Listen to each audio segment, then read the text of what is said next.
Welcome to the last breakfast. Please enjoy the video. You'll start by making sure both devices share the same Wi-Fi and that the TV's casting feature is on.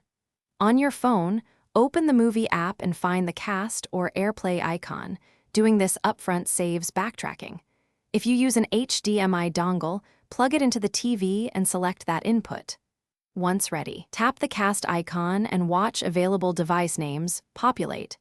This quick check confirms connectivity, so you can pick the correct display and move to the next step. After selecting your TV from the list, the phone negotiates a streaming session. This is where the movie actually transfers playback commands while the TV streams. Use your phone to play, pause, seek, and toggle subtitles.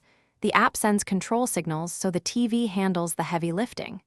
Make sure phone stays on the same network and keep the app open. Closing it may stop controls. If latency appears, lower video quality in the app or move closer to the router to stabilize the stream.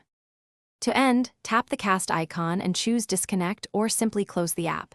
The TV will stop streaming and return to its previous input.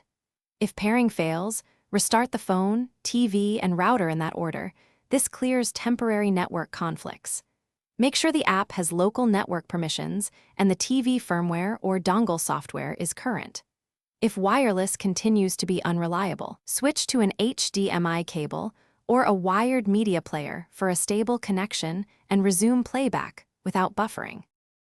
Thanks for watching. If this was helpful, leave a like and consider subscribing. See you next time.